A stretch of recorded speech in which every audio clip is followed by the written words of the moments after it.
Hi, everybody. So today's lecture is happening at a time when there's also a majorly important football game happening in my house. So I'm in a separate room, but in case you hear some background noise, I apologize, and that is why.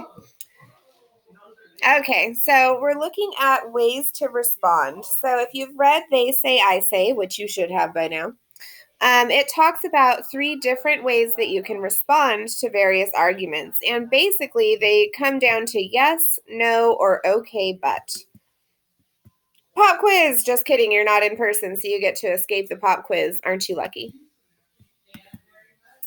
All right, so on to They Say, I Say.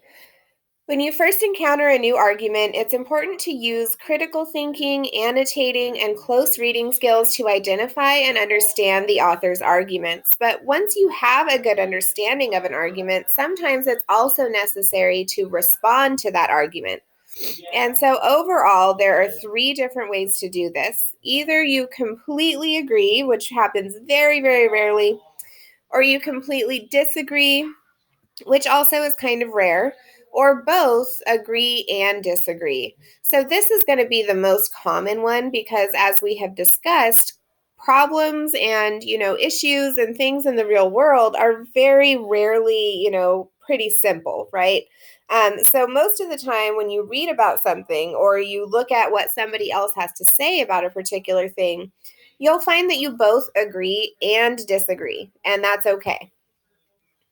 So let's talk about a couple of things that you can do if you are basically completely agreeing with what somebody else has to say. Simply just saying, like, yes, I agree, this is so smart, is not quite enough, right?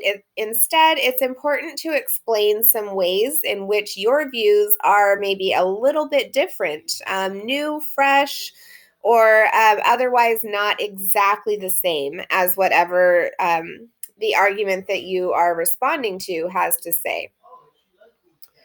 So you can do this by pointing out new or more relevant information than the original author, but you can still be in support of their view.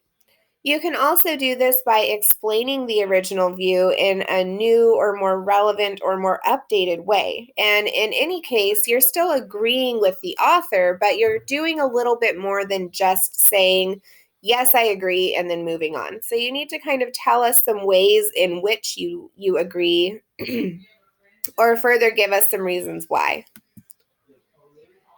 Similarly, if you are disagreeing, you don't get to just be like, no, I don't agree with you, no, you're wrong, and then move on. Okay. So instead, you need to disagree and add some persuasive reasons for why and explain those things. So you can do that by looking at things that the argument leaves out, showing ways in which the argument's logic is flawed in some way. You can also discuss how the evidence that is used in the argument is maybe problematic. So remember to go a little bit further than just saying, I disagree. So when you're agreeing and disagreeing, remember that arguments are complex and it is important to resist binary thinking. So like I mentioned earlier, the most common camp that you'll fall in is this one of both agreeing in some ways but disagreeing in other ways. So it's okay and it's often really necessary to do both of these things, right? We want to get into those like complex arguments. We want to seek and value that complexity and respond to it in meaningful ways. So a lot of the time that involves breaking it down and agreeing to some parts, but then disagreeing with other parts.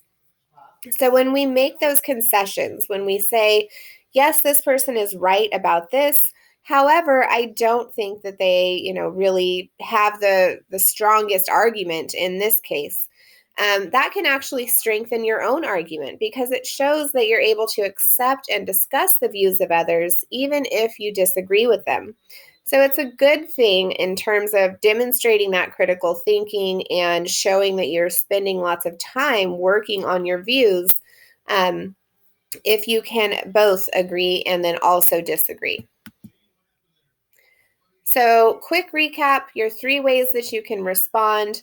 Number one, first make sure that you have read and fully understand the argument or arguments that you're responding to. And then if the assignment calls for it, then it's time to respond with your own argument. When you're constructing your response, it's important to situate what you say within what they say. So we are also going to be using those different tools that they say, I say provide us with. So sometimes they'll give you some templates, right? We want to make sure that we're using those to show our reader that we are joining that conversation by responding to the views of others. And those three big ways that we're going to do this are yes, I agree, but with a difference. No, I disagree, and here are my reasons, or both with a difference and with reasons. So that is a very quick rundown of 3 ways to respond. If you haven't already, again, make sure that you check out that section of They Say, I Say. And of course, if you get stuck or need any help, you can always reach out to your group or reach out to me.